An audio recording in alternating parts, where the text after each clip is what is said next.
Tengo el placer de tener aquí conmigo a Verónica Molina, que ha venido a hablar de su libro Un segundo antes de la furia. ¿Qué tal? ¿Cómo estás? Muy bien, buenos días. Muchas gracias a todos. ¿Cómo surgió este libro? Bueno, en realidad yo tenía una deuda con mi yo de toda la vida, ¿no? Porque cuando era pequeña pues sufrí abusos sexuales de niña, ¿no? Y durante mucho tiempo pues lo enterré, lo aparté de mi vida e hice pues un poco lo mismo que le pasa a la protagonista de la novela, ¿no? Lo dejé enterrado durante muchos años. Y supongo que por instinto de supervivencia, ¿no? Hay veces que es mejor dejar las cosas aparcaditas y ponerte a trabajar en ellas una vez pues, o que tienes las herramientas, o que tienes la fortaleza, o que tienes la edad suficiente, como era este caso, ¿no? En ese momento pues dije, Dios mío, ¿cómo he podido olvidarme de todo esto? Me acordé un día con amigos tomando copas, nada tenía que ver con la situación, no estábamos hablando de ningún tema relacionado, no estaba pasando nada raro, ¿no? Pero de repente me acordé, me cayó una ficha y dije, no me lo puedo creer que yo me haya olvidado de todo esto y que lo haya dejado tanto tiempo ahí como aletargado, ¿no? Entonces, pues empecé sin querer como una mini investigación, un poco cutre casera, digamos, porque decidí que iba a hablarlo, ¿no? Y que iba a hablarlo en círculos cercanos, con amigos, con gente del trabajo, siempre intentando que nadie se sintiese incómodo, porque es un tema del que nadie quiere hablar, entonces también no lo soltaba a bocajarro, lo contaba y contaba lo que me había sucedido y tal.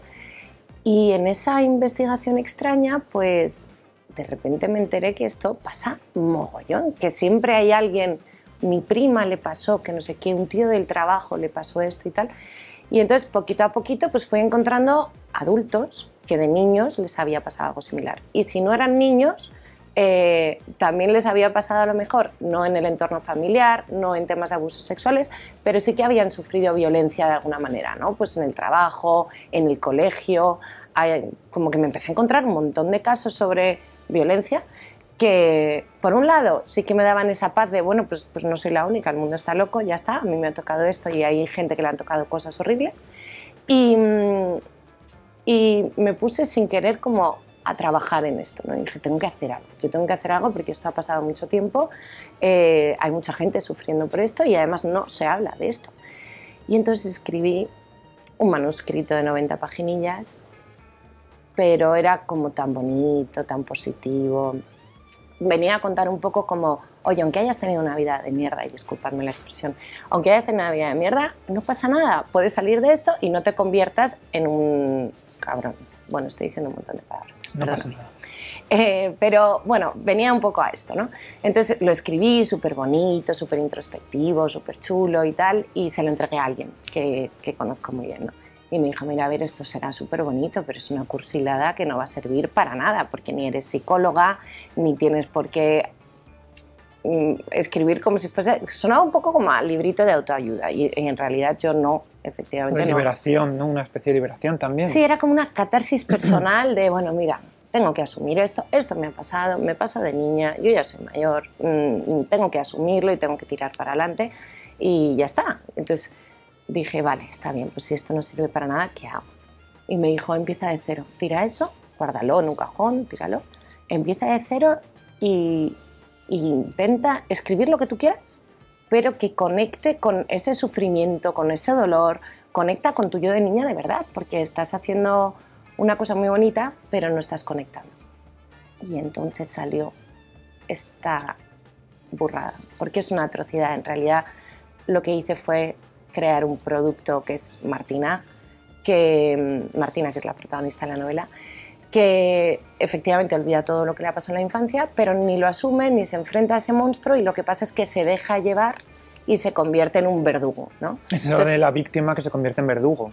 Eso es. Le di la vuelta, ¿no? Dije, vale, no podemos empezar con una persona que ya tiene todo superado y que es maravillosa, vamos a meter en el hoyo a Martina, la vamos a poner en las peores situaciones del mundo y vamos a ver cómo reaccionaría alguien que fue víctima y que empieza a convertirse en verdugo. Y así fue, un poco larga la respuesta. Me ha llamado la atención lo que dices, que la gente no quiere hablar de ello. O sea, tú querías hablar de ello y es como... O sea, tú querías abrirte con la gente de tu entorno ¿Y esa gente no era receptiva Sí, o cuando empiezas a receptiva, vale. Súper, no, creo que es un tema de la sociedad, ¿no? Esto pasa mogollón, nadie quiere hablar de ello. Las propias familias, cuando pasa dentro de la familia, lo meten debajo de la alfombra, como pasaba hace 150 años. O sea, no hemos evolucionado en ese punto. Sí que es verdad que es un tema incómodo, que nadie quiere asumir. Cuando lo cuentas en directo a gente que te quiere, a gente más próxima, amigos, a conocidos, ahí por supuesto que la gente quiere hablar, que la gente te pregunta, que la gente te comparte sus experiencias, ahí sí. Pero creo que tenemos como sociedad un problema muy grande, que es que esto no lo queremos hablar, no queremos asumir que esto pasa, que pasa mucho y que hay que arreglarlo, porque más allá del tipo de violencia que haya, ¿no? Hay un antes, hay una víctima ahí, hay un niño que no se puede defender, que no sabe identificar los problemas, porque cuando eres niño tú no sabes dónde está el límite, tú no sabes cuál es la diferencia entre que te toquen aquí o te toquen en otra parte, o qué tipo de besos te tienen que dar y qué tipo de besos no te tienen que dar, o qué personas te pueden dar un tipo de besos u otros. No tienes como la estructura mental para poder identificar que las cosas están mal. Luego el tiempo pasa, en esas circunstancias luego cada víctima pues tendrá su historia, habrá gente que habrá conseguido apoyos, habrá tenido gente cerca que le ha ayudado y lo que sea, pero luego llega la legislación, ¿no? Una legislación que te dice que este tipo de temas prescriben. Pues ¿cómo va a prescribir algo que ha sufrido un niño, que pasa X tiempo, porque la vida es así, porque el niño necesita tiempo, porque no es capaz de enfrentarse a ese por lo que sea, ¿no? Y la legislación, cuando llega el momento en el que tú dices, Dios mío, esto tenemos que solucionarlo, ya no está ahí, porque ya no está para ti, porque es un delito que haya prescrito previamente, ¿no? Eso, el colegio, la escuela, todas las instituciones que rodean a una víctima, en caso de ser niño y en caso de ser adulto, todas las instituciones deberían estar informadas y tener medidas de prevención. ¿Cómo unos padres pueden identificar que a su hijo le está pasando esto? Pues eso hay que trabajarlo. Y lo primero, antes de llegar a la legislación, si es que se llega, antes de llegar a la formación de las instituciones que rodean a la víctima, hay que hablar de ello. Tenemos que decir que esto ocurre, que está pasando y tenemos que... Ese era un poco el objetivo inicial, ¿no? Luego ya si se acompaña a las víctimas, si se legisla, si se castiga, todo eso sería fabuloso. Pero lo primero, hablemoslo. Esto pasa mucho, no pasa nada. Hay que hablarlo, bueno, sí pasa, es un horror, pero hay que hablarlo. Me llama la atención también lo que dices de que cada uno, claro, lo cuenta cuando lo puede expresar y eso... Supongo que te habrás enterado pues, cuando alguien denuncia que ha sufrido algún tipo de abuso o de maltrato, suele salir, como se dice, los negacionistas, ¿no? Y ¿por qué no lo dijo antes? Siempre echan cara de ¿por qué? ¿Y por qué lo cuenta ahora después de 20 años o lo que sea? ¿Tú qué les dirías a esas personas? Bueno, en primer lugar, que generalmente cuando eres niño no te creen. Entonces ya partes de un negacionismo de niño, cuando tú cuentas esto, cuando tú te acercas a alguien, no digo que en ningún caso se les haya creído, pero en muchos casos de los que yo he conocido durante esta etapa, a los niños no les creen. Creen que nos lo estamos inventando, creen que nos hemos vuelto locos, porque al adulto no le interesa que eso esté ocurriendo, ¿vale? Entonces prefiere no mirar. Es una víctima fácil de silenciar. Claro. Y es una víctima muy fácil en general, para el malo malísimo, para el verdugo que lo ejerce y para todo el entorno, porque yo entiendo que alrededor de la víctima haya un impacto social entre tus amigos, tu familia. O sea, los que lo protegen, los que lo tapan, también sienten vergüenza, también sienten miedo. Y en vez de mirar por la víctima, mirar por el niño, arroparlo, protegerlo, darle herramientas, cogerlo en brazos, en vez de hacer eso, es más fácil, como el niño es un niño. El niño está mintiendo y yo sigo mi baile, ¿no? Entonces, cuando eso te pasa ya desde niña, y llegas a este momento en la vida, que ya no soy niña, que ya tengo, para mi desgracia, 39 años, y te dicen esto, pues es que me da igual lo que piense la gente. O sea, esto ya no es un tema... Yo no me estoy vengando, yo no he levantado este libro por vengarme de los malos, no he levantado este libro con ninguna intención mala hacia ellos, ¿no? Lo he levantado para las víctimas, para la gente que está sufriendo esto o que ha sufrido esto durante la infancia. Y he tenido la oportunidad de hablar, una vez ya publicado el libro, con una persona que sufrió abusos de niña y me ha dicho gracias. gracias, lo tengo del libro de mesilla, me he marcado páginas porque necesito volver ahí, porque das unos recursos maravillosos, porque me he sentido como tú y me he sentido sola, me he sentido culpable, me he sentido partícipe de un juego que yo no sabía que estaba jugando y he sentido muchísimas cosas por las que Martina pasa a lo largo de la novela, por sentimientos súper profundos que solo alguien que ha pasado por esto puede entender. Que los que están al otro lado no se lo quieren creer, que no entienden por qué esto sale después de 20 años, chico, pues ponte en la piel de un niño de 6, 8, 10 años que pase por un trauma así, porque es un trauma, que no digo que no se pueda salir, pero es un trauma, es una mochila que va a llevar de por vida. Y entonces, a lo mejor entenderás por qué ha tardado en gestionar esa burrada tantísimo tiempo. Y cuando la gestiona ya es tarde, sí. Que las pruebas no existen, claro que no existen. Eras un niño, tú no te estabas recopilando pruebas para irte luego a un juzgado, ¿no? Que no se lo creen, pues ¿qué más me da? Si esto no es para ellos. Yo no lo he escrito para ellos, ¿no? ¿Se supera o se sobrelleva? Yo creo que se sana, porque es una heridita, ¿no? Es una herida abierta. Luego cada circunstancia, hay casos horrorosos. En estas investigaciones que te digo que hacía, me he encontrado con casos que dices, madre de Dios, pobre crío o pobre cría, porque tienen que levantar una losa súper complicada.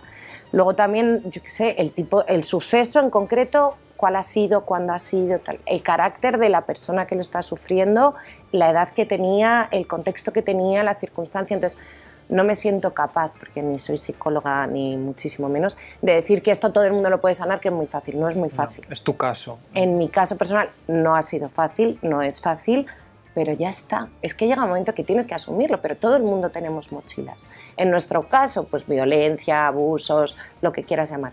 Pero tú tendrás tu propio trauma entre comillas, tu mochila que llevas tú solito y tal, que será más o menos grave, pero es que nadie lo compara. Cada uno tiene su mochila y tienes un día que sentarte, abrir la mochila, ver lo que hay dentro, asimilarlo, quererlo. Yo a veces hago una comparación un poco que yo creo que se entiende bien, es ábrele la puerta al monstruo, le sientas, os tomáis un café, tenéis que hablarlo, tienes que ser consciente de lo que te ha pasado y a partir de ahí estarás preparado para ir asumiendo con más o con menos tiempo, con más o con menos recursos, con o sin psicólogo, como cada uno pueda, ¿no? Pero sí que creo que merece la pena intentarlo porque si no va a estar ahí para siempre y te vas a quedar hundido y te vas a quedar oscuro en una oscuridad y en un miedo que no te va a dejar ser feliz o que no te va a dejar ser libre o que no te va a dejar vivir. Entonces yo creo que se sana, se supera y se sigue adelante, que de eso va un poco la vida, ¿no? ¿Te puedo preguntar en tu caso si a ti te creyeron, si hicieron algo? Pues unos no y otros sí. Unos no y otros sí. Y los que sí te ayudaron, entiendo. Sí, lo que pasa es que yo recurrí tarde también. Entonces, bueno, tarde, yo qué sé cuánto es tarde, ¿no? Cuando pude, pero lo habría necesitado antes, solo que no lo pedí. No lo pediste. No sé si te has enterado de, bueno, en un programa Sofía Cristo. No. Bueno, es Bárbara Rey, una actriz, ¿Sí? Pues su hija ha dicho en un programa que sufrió abusos a los 5 años. Claro. Su madre no lo sabía, dice que lo sabían 2 personas, su terapeuta, y su madre no lo sabía, se enteró allí y bueno, estaba destrozada, que se sentía culpable porque no se había dado cuenta. Claro, y había gente que decía, ¿y por qué no lo contó antes? ¿Por qué no...? Mira, yo te digo, claro. no me sorprende nada. No me sorprende nada que haya un caso de estos, que por fin se empiece a hablar, o sea, que me hace hasta ilusión que salga en un momento como este. Segundo, a eso me refería un poco antes, ¿no? Con las instituciones, familia, colegios, universidades, lo que sea que rodea a la víctima, hay que ayudarles, porque para esa madre tiene que ser un horror saber que su hija ha pasado por eso, que ella nunca ha estado para ella, que la hija incluso nunca recurrió a ella para pedir ayuda, por lo que fuera, porque quería proteger a su madre, porque era de alguien cercano del que no quería hablarle mal, por lo que sea, ¿no? Pero esto es un poco la realidad. Las víctimas actuamos de esa manera, pero no conscientemente. Cuando tú no lo cuentas, o cuando tú te lo ocultas, o cuando tú no eres capaz de salir de ahí, es que estás metida en una trampa para osos. O sea, es que es imposible. Y la madre, pues probablemente necesite mucha ayuda ahora para entender que no pasa nada. O sea, que no pasa nada, que no pudo ayudar, que no se tiene que sentir culpable, pero es que alrededor de esto siempre hay culpas. La víctima se siente culpable, la persona que no se enteró y no ayudó se siente culpable. Aquí se siente culpable todo el mundo menos el malo. Que es que ese todavía se sale de rositas y todavía los negacionistas que decías antes le apoyan y le dan toda la razón y dicen, ¿cómo esta chica no ha sacado esto antes? Mentira será. No, perdóname. Por lo menos respetemos a las víctimas, ya que no podemos ser empáticos con ellas, ¿no? Pero que lo respeten. Porque si esa chica ha contado eso, y lo ha contado en una televisión, y lo ha contado con el nombre y apellido que lleve, esa chica no está mintiendo. Es un horror pasar por esto. Nadie se va a montar una película como la que se ha podido montar esta chica. ¿Para qué? ¿Para mentir? ¿Para hacerse famosa? ¿Con qué objetivo? Nadie se inventa esto. Esto es un horror. Esto es un horror. Entiendo que en tu caso esta es tu forma de hacer justicia, este libro, porque no has podido hacer justicia de otra manera. Justicia, bueno, tampoco la he buscado más, ¿eh? Y justicia me da un poco de rabia, o justicia o venganza, ya sé que pone venganza en la portada. Es distinto. Pero más que justicia, fíjate, el foco siempre fue, mira, yo he pasado por un desarrollo personal, ¿no? Desde que empiezo con este libro, he cerrado muchas cosas, me he dedicado mucho tiempo a pensar en el tema, he dedicado mucho tiempo a pensar en mí, a pensar en la niña que fui, en un montón de cosas. Y creo que al final de todo, más allá de que efectivamente sea un thriller, que sea erótico, lo que queramos decir, hay un montón de aprendizaje ahí. Yo decía, primero que se hable del tema, que se hable, no es justicia, es hablemos en sociedad, que sepamos que esto existe, vamos a ver cómo lo abordamos. Y segundo, si esto ayuda a alguna de las víctimas, a una solo, le cambia la vida, yo ya estoy. Para mí eso es justo ya, eso es justicia. Oye, no estés sola, no te preocupes, esto pasa mucho y nos pasa a todos. O sea, a todos, a un montón de personas. Y ya está, que exista por lo menos esa, no quiero llamarlo comunidad porque no es un colectivo cerrado, ¿no? Pero que exista ese soporte, que exista ese apoyo. Esto es así y ya está. Y luego, el que no haya sufrido este tipo de abusos, fenomenal, porque se va a encontrar con una novela divertida, porque tiene suspense, porque tiene mucho erotismo, porque tal, sí, esto no va a cambiarle la vida a todo el mundo, pero a lo mejor ayuda un poquito al problema real. ¿Qué le dirías a los verdugos? Mira, que si durante una sola vez en su vida, una vez, dejan de hacer lo que tienen pensado hacer, se lo agradecería muchísimo, una vez. Porque yo sé que es gente que no está bien de la cabeza. O sea, quiero decir, alguien que se plantea hacer estas cosas no puedes estar muy cuerdo, tienes que tener un problema realmente grave en la cabeza, ¿no? Un problema mental. Pero si una vez solo dejan de hacer una cosita, pueden salvar a una persona. Solo eso. Parad, trataros, no sé. No sé, parad. ¿Y cómo podemos ayudar los demás a una persona que ha sufrido lo que tú has sufrido, lo que Martín ha sufrido? Pues primero dejarle su espacio. Hay gente que todavía no está preparada para abordar el tema, un poco lo que decíamos antes, ¿no? Cada uno lo enfrenta cuando puede, enfrenta ese monstruo cuando puede. Y si alguien recurre a ti para contártelo, mucho cariño, mucho amor, muchísimo apoyo, mucho escuchar, porque es que llevas mucho tiempo callada, llevas mucho tiempo sufriendo lo que pasó entonces y durante el tiempo que no hayas podido abordarlo, ¿no?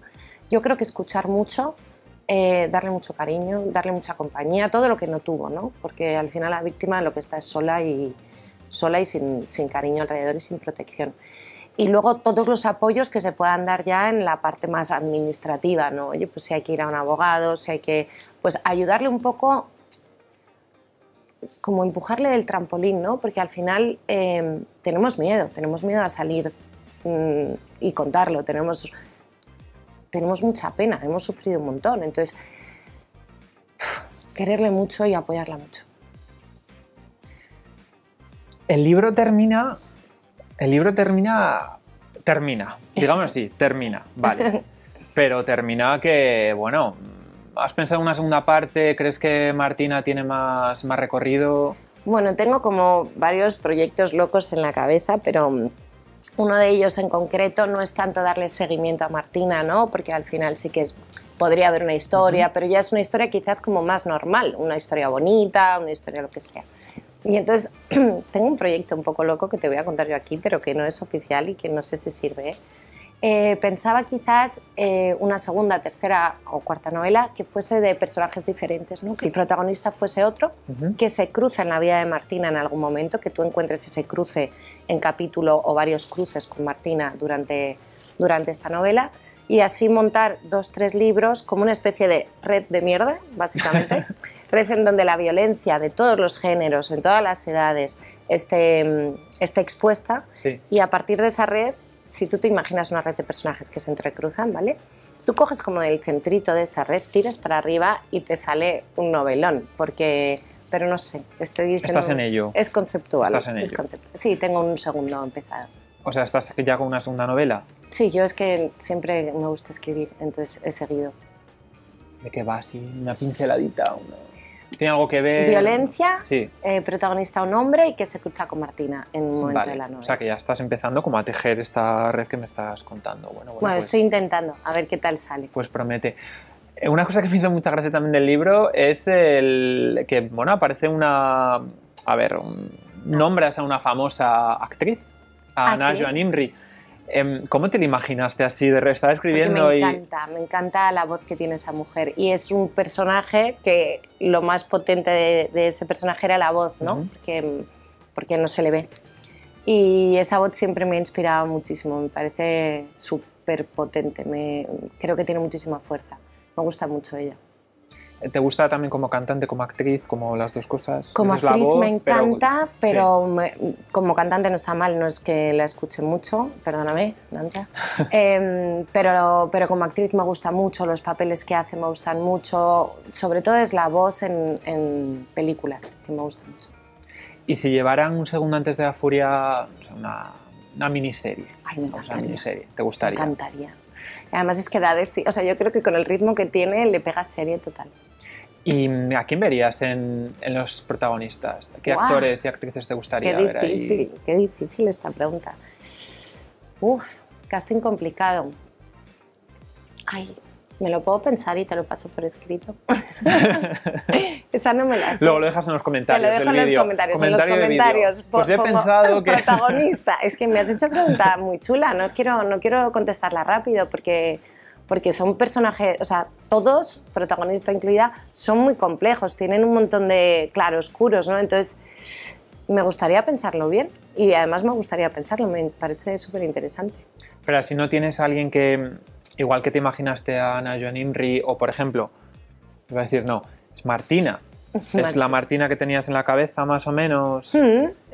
Claro, siempre, igual cuando creas los personajes, como que les pones en tu cabeza. Yo cuando leía, pues me iba imaginando como, pues están aquí, están allí, no sé, a lo mejor no te venía así nadie... Para Martina, hombre, me imagino, es una actriz española que sea jovencita, pues que claro, tiene que tener como mucho carácter, ¿no? Te lo puedo poner en los comentarios. Venga, vale. Lo dejo para los comentarios. Lo dejas para los comentarios. Yo te prometo que hoy los tienes, pero es que lo quiero pensar bien porque tiene que ser muy potente. Quiero pensar bien. Vale, piénsatelo bien. Bueno, ahora te quería hacer, así para terminar, un pequeño test literario, que tengo aquí la chuleta para que me acuerde. Chan, chan, chan. Nada, es muy fácil, son 5 preguntitas. Bueno, fácil depende, porque hay veces que hay que ejercitar la memoria. ¡Qué miedo! ¿Quién es tu escritor o escritora favorita y por qué? Gabriel García Márquez, me encanta, lo leía desde niña y le releo sin parar todo el rato. Ah, por eso ahí hay un momento... Tienes a Max, claro. Por eso tienes a Max. ¿Y cuál es tu libro favorito y por qué? Me gusta mucho Lolita, que además también lo releo bastante a menudo, porque encierra como la otra cara de esta moneda, ¿no? Al malo en toda su complejidad y en la psicología del malo, y me gusta leerlo e intentar entenderles y nunca les entiendo. Y entonces me gusta, lo leo mucho. ¿Recuerdas cuál fue el primer libro que leíste o el primer libro que recuerdas que...? Pues El Principito, que me regalaron de pequeña, y luego ya de mayor me han regalado una edición especial preciosa, muy bonita. Y El Principito, que según lo voy leyendo, cuando lo leía de pequeña entendía unas cosas, de adolescente otras, y estoy segura de que, mira, lo voy a volver a leer, de que cuando lo lea una vez más encontraré cosas nuevas. Mira, el Principito, tengo una amiga que colecciona el Principito ¿Ah, en sí? diferentes idiomas. ¡Ah, me encanta! Sí, Me tiene ahí encanta. una colección. Yo alguna vez le he comprado alguno. Ah, mira, pues lo he visto, lo tienes en... Pues si veo alguna rarita ya te aviso, porque qué bonita colección, Sí, qué bonita. muy curioso, además, está muy bien. Yo tengo el cutre de pequeña, que está ya hecho un desastre, y el bonito, que es más de adorno mono, porque tiene así como pop-ups que se abren y se despliegan, es como muy mono para chulo, niños, claro. para niños. Yo tengo una edición bilingüe, está en español y en francés. Qué guay. Ahí lo tengo. Bueno, Sí, tu me gusta. amiga a lo mejor te lo quiere coger, que ese no lo tiene. ¿Y cuál era tu libro favorito de la infancia? ¿Era también El Principito? Pues es que de pequeña leía, es decir, no me acuerdo ni de los Hollister, leía Annie, que luego hicieron una peli también, leía los libros de niña, ¿no? Los que tienes un poco más en la biblioteca zona infantil. Mi preferido, pues yo tengo como referencia El Principito, porque siempre que lo leí encontré algo. Pero luego los otros, los normales, los que vas a la biblioteca y están en la zona de tu altura, que más o menos Sí, es que para esta, coger pues ahí. esas, los Hollister, el otro, los de Annie, alguno más así. Ahora no me acuerdo, de aventurillas. Bueno, de ya son aventuras. unos cuantos, ya me has dicho unos cuantos. Que a lo mejor, así de primeras, ¿qué libro? Y dices, pues no sé, pues igual te quedas un poco en blanco. Y ya para terminar, ¿qué libro te gustaría leer y todavía no has podido? Pues el de Patria. El de Patria, que Es además muy ya bueno. es muy bueno, me lo han dicho mucho, y sé que hay peli, pero yo no quiero ver la peli hasta que no me lea el libro. Y no me he comprado el libro y me lo quiero leer antes de... Porque prefiero leer primero el libro e imaginármelo que ver la peli. Es miniserie, Tom, tiene varios Ah, capítulos. es miniserie. Sí, es miniserie. Creía que era película. Sí, tiene Pues no varios quiero capítulos. ver audiovisual hasta que no me lo Hasta haya que no te leído. leas el Y libro. lo tengo en To-Dos, pero desde hace un montón y no sé por qué no lo hago y ahora lo hago. Al salir me lo cojo en Amazon, que esos son rápidos, pero ese lo tengo en To-Dos. Pues nada, muchísimas gracias. A Gracias por vosotros. haber estado aquí, por haber compartido lo que has compartido. Y enhorabuena por el libro. Muchísimas gracias a vosotros. Y te debo los comentarios, Eso. prometido.